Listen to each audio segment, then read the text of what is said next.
Et là, les plus grands changements dans ta vie aujourd'hui, c'est quoi qui te tient le plus à cœur? De pas avoir été hospitalisée déjà. Et ce qui me tient à cœur, c'est d'arriver à remanger le midi. Ma motivation aussi, c'est qu'on arrive à ce que je mange un peu plus de sucreries, comme je suis gourmande quand même, que j'aime. On arrive à les replacer petit à petit, sans partir en compulsion et tout ça. Et j'ai hâte aussi, Camille, de faire un projet de vie, qu'on en discute ensemble et pour ma santé aussi, quoi, parce que je vois bien que j'ai à 41 ans, le corps, il réagit pas pareil qu'à 12 ans. Et que il est temps vraiment que je me soigne pour de vrai, quoi. Et sans se mentir. C'est pour ça qu'à chaque fois, toutes nos discussions, je te dis toujours toute la vérité. Oui. Ce que j'arrive et ce que j'arrive pas. Très bien. C'est pour ça qu'il n'y a aucun jugement et jamais des punitions. Je t'ai toujours valorisé dans ce que tu faisais. Oui, toujours. Oui. Et il n'y a pas aussi, par exemple, tu nous donnes pas une étoile.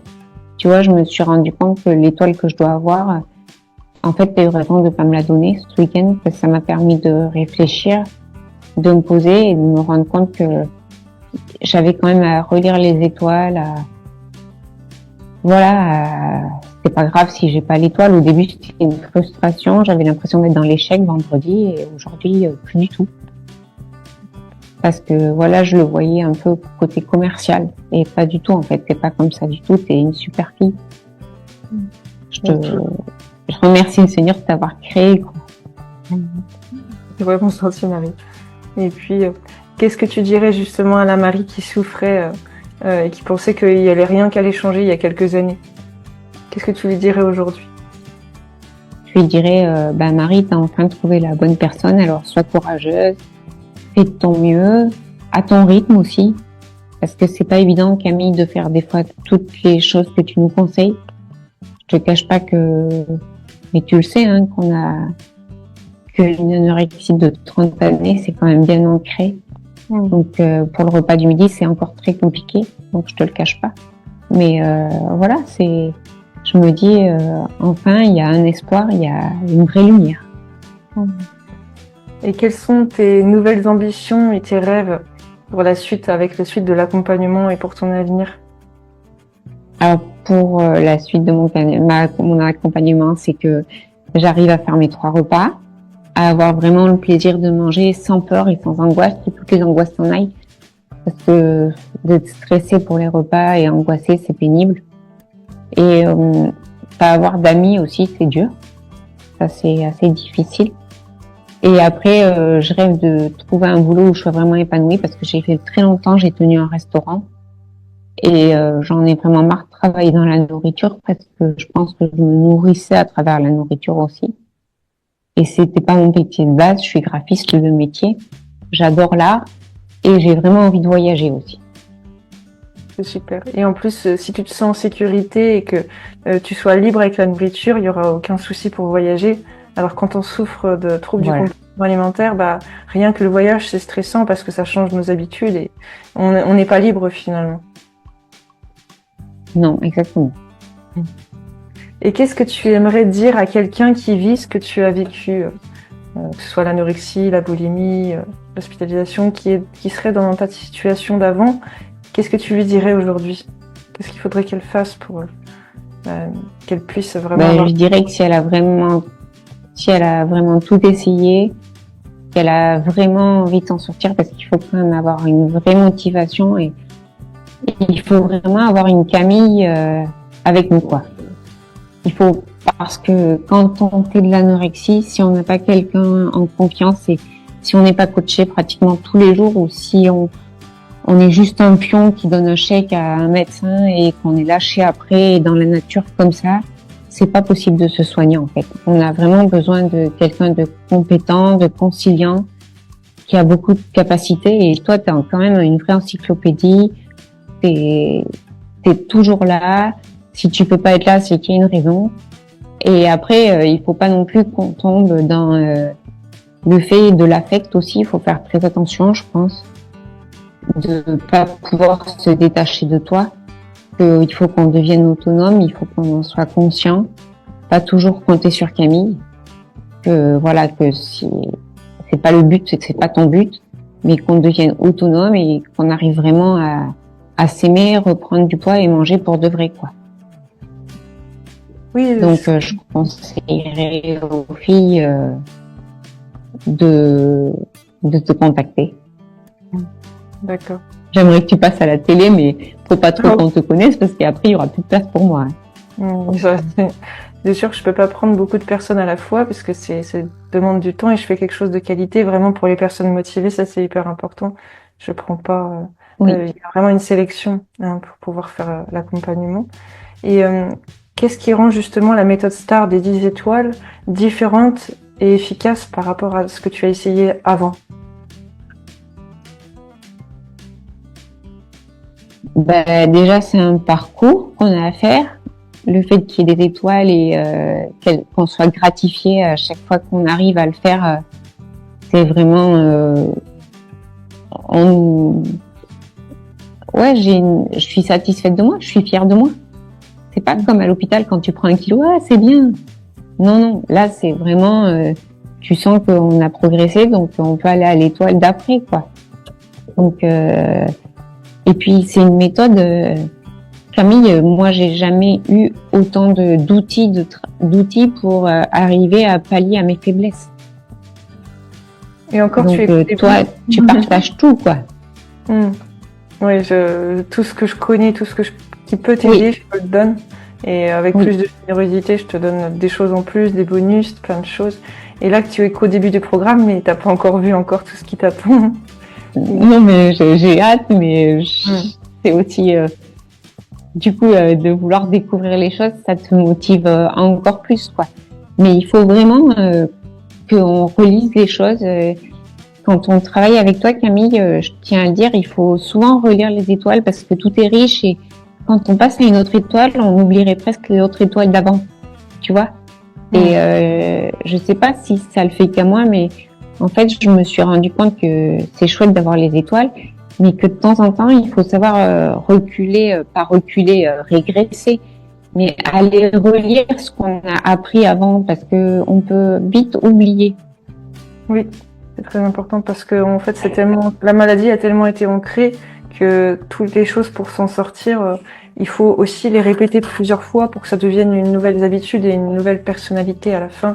Tu te détaches de cette personnalité d'anorexie, et d'une nouvelle femme qui va venir marier une femme forte qui est détachée de ça.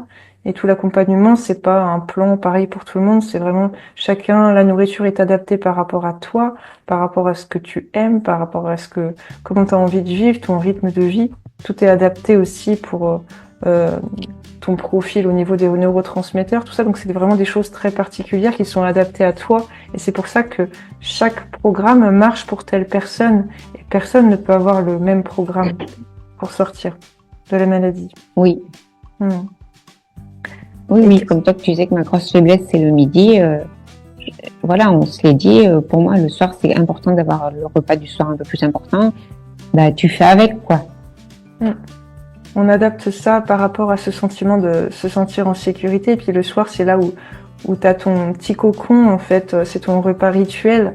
Et c'est pour ça que si tu es angoissé et stressé dans la journée, tu peux pas te mettre dans les conditions bien pour manger.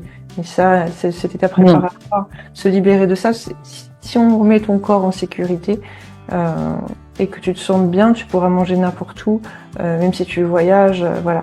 Et pouvoir ne pas être stressé même dans les imprévus aussi, ça c'est hyper important. Voilà, que tu te sentes bien. Oui, parce que je suis vite en panique sinon. Oui, voilà. Et qu'est-ce qui est... Pourquoi tu penses que c'est important de prendre la décision de pas procrastiner? Voilà, quand on est décidé à vouloir s'en sortir, d'y aller, on dit ça y est, je prends l'accompagnement et je n'attends pas, j'y vais. Pourquoi ce serait important ça? En fait, c'est important parce que si on procrastine, moi je l'ai vu, en fait, on fait jamais rien finalement. Et ça, c'est une certitude. Et donc, toi, des fois, tu me bouges un peu, tu me réveilles quand tu me dis si tu m'écoutes pas, on va pas y arriver, parce que je suis un peu têtue quand même. Et comme j'ai quand même des choses bien ancrées dans ma tête, des fois c'est compliqué pour moi. Et en fait, toi tu m'encourages parce que si on procrastine, la maladie, elle s'ancre de plus en plus. Et plus la petite voix est là, plus on a du mal à la faire partir. Et je vous promets que c'est terrible. Moi, je conseille vraiment aux gens qui veulent vraiment s'en sortir, qu'ils fassent confiance à une personne si c'est qu'une, mais qu'ils lui fassent confiance et qu'ils trouvent la bonne personne, qu'ils soient à l'écoute. Et moi, je t'ai trouvé, Camille, et j'ai plus envie de procrastiner, quoi. Après, je dis pas que des fois, je mets 15 jours pour faire un challenge qu'on s'est mis, mais voilà, je fais au mieux. Et puis ce qui est important, c'est de suivre une méthode, une personne, et pas se disperser comme moi j'ai fait pendant des années sur Internet, à suivre un protocole, un régime, un truc. Et en fait, on s'en sort plus parce que notre cerveau, il a trop d'informations. On a trop d'informations. Oui. Et là, c'est vraiment ciblé pour que tu avances d'un point A à un point B et que ce soit ciblé et que tu aies des résultats. Parce que si on essaie de s'éparpiller, on n'a pas de résultat. Là, tu auras ton résultat parce que tu suis le programme.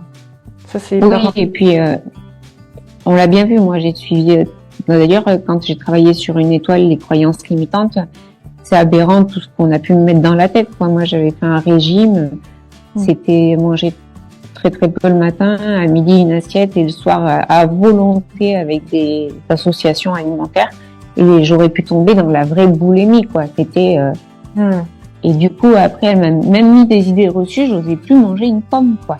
Parce qu'elle me disait que la pomme était le fruit le plus sucré, alors que voilà. Donc maintenant, j'écoute que toi, parce que c'est vrai que si on a 10 000 personnes autour de nous, c'est comme si je demande à 3 ou 4 personnes autour de moi, est-ce que vous pensez que c'est bien que je fasse le programme avec Camille, quoi?